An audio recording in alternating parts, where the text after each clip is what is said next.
আরও একজন নিখোঁজ রয়েছে, যার নাম হামজা কুরেশি 15 বছর এবং বিকাশ দাস, তারও বয়স 15 বছর। আমরা এই মুহূর্তে রয়েছি পুরুলিয়া কাঁসাই নদীতে। আপনারা কাল জানেন, আমরা কাল এই খবর সম্প্রসারণ করেছিলাম যে 5 জন ছাত্র, মানে 5 জন কিশোর, তারা স্নান করতে এসেছিল এবং সেলফি তুলতে এসেছিল এই কাঁসাই নদীর ঘাটে।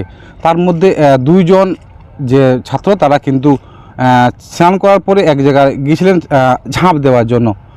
সেইখানে কিন্তু আরেকজন যে বন্ধু, তাকে বাঁচাতে গিয়ে সেও কিন্তু তলিয়ে যায়। তাদের নাম রয়েছে হামজা কুরেশি এবং বিকাশ দাস।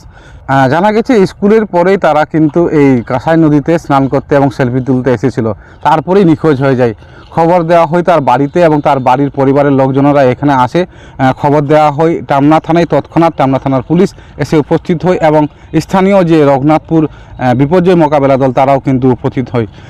মূলত অন্ধকার হয়ে যাওয়ার জন্য বেশ কিছুক্ষণ তল্লাশি করার পর বন্ধ করে দেওয়া হয় এবং অবশেষে আজ সকালেই পুরুলিয়ার দলদিরি ঘাট থেকে হামজা কুরেশির মৃতদেহ উদ্ধার হয় এবং তারপরেই নদীর বিভিন্ন প্রান্তে তল্লাশি চালাচ্ছে বিপর্যয় মোকাবেলা স্পেশাল 7-এর আসানসোলের টিম। জানা গিয়েছে তারা পুরুলিয়া শিমুলিয়া ঘাট, ডুমুরশোল ঘাট এবং সর্বশেষে যে দলদিরি ঘাট, সেখানে তারা তল্লাশি চালাবে। ইতিমধ্যে তারা তল্লাশি চালাচ্ছে, আমরা দেখিয়ে দেবো যে তল্লাশি চালাচ্ছে তারা কিন্তু এখন এই শিমুলিয়া ঘাটে, যে শিমুলিয়া ঘাট, সেখানে তারা কিন্তু তল্লাশি চালাচ্ছে। এখানে একটি পাইপ রয়েছে জানা গিয়েছে, সেই পাইপে যদি ফেঁসে রয়েছে ধারণা করছে, সেই জন্যই তারা স্পিড বোর্ড নিয়ে তল্লাশি চালাচ্ছেন। আপনারা দেখতে পাচ্ছেন ইতিমধ্যে রশ্মি বেঁধে, রব বেঁধে তারা কিন্তু এই তল্লাশিতে সামিল হয়েছেন এবং স্পিড বোর্ড রয়েছে তার সঙ্গে, এবং ডুবুরিও আনা হয়েছে, ডুবুরি দিয়েও তল্লাশি চালানো হচ্ছে। আপনারা দেখতে পাচ্ছেন ইতিমধ্যে সরাসরি আমাদের চ্যানেলে, এবং এই যে তল্লাশি স্পেশাল টিমের সেটি চলছে। আসানসোলের বিপর্যয় মোকাবেলার দল ডিএমজি, তারা কিন্তু উপস্থিত হয়েছে এখানে এবং তারা চিরুনি তল্লাশি চালাচ্ছে এই কাঁসাই নদীর শিমুলিয়া ঘাট। এরপরে জানা গিয়েছে তারা ডুমুরশোল ঘাট এবং তারপরে তারা কিন্তু পৌঁছে যাবে একেবারে দলদিরি ঘাট। কারণ তারা জানিয়েছেন প্রায় 4 থেকে 5 কিলো রেডিয়েশনের মধ্যে হয়তো থাকতে পারে, তার কারণ জলের যে স্রোত রয়েছে সেই স্রোত কিন্তু কম নয়।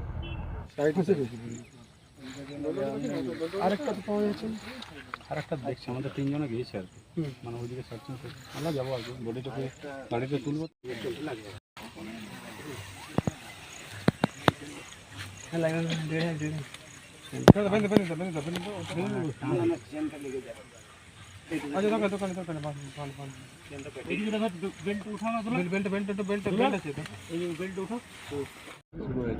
ভোর 5টা থেকে আমরা তল্লাশি চালাচ্ছি। এখন তো একটা বডি পাওয়া গেছে, আপাতত একটা স্টুডেন্টের বডি পাওয়া গেছে, আমরা দেখছি।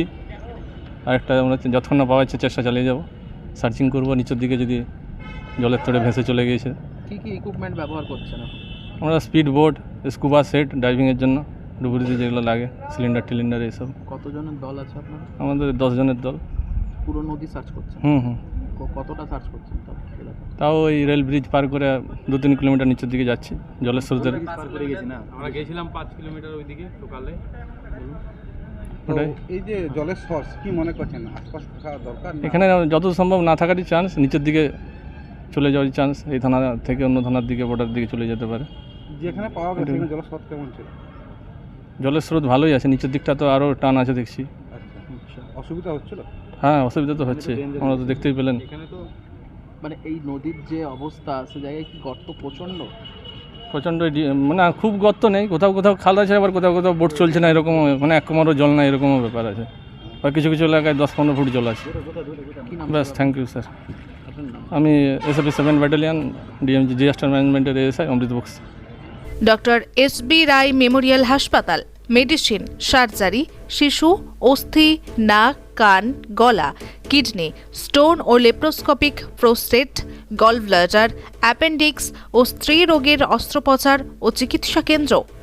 সি আর্ম দ্বারা হাড়ের এবং লেজার পদ্ধতিতে পাইলস, ফিশার, ফিস্চুলা অপারেশন হয়, সিজার ও ডেলিভারি করা হয়। স্বাস্থ্যসাথী ও এপিএল রোগীদের বিশেষজ্ঞ সার্জন দ্বারা অপারেশন হয় এখানে। Doctor SB. রায় মেমোরিয়াল হাসপাতাল, ঠিকানা কাটজুরিডাঙ্গা, বাঁকুড়া, মেন রোডের উপর ওভারব্রিজের আগে, পাওয়ার স্টেশনের উল্টো দিকে ও ব্যাংক অফ ইন্ডিয়ার পাশে। মোবাইল নম্বর 9475983256। এছাড়াও 9614277075, আরও একটি নম্বর 9064309242।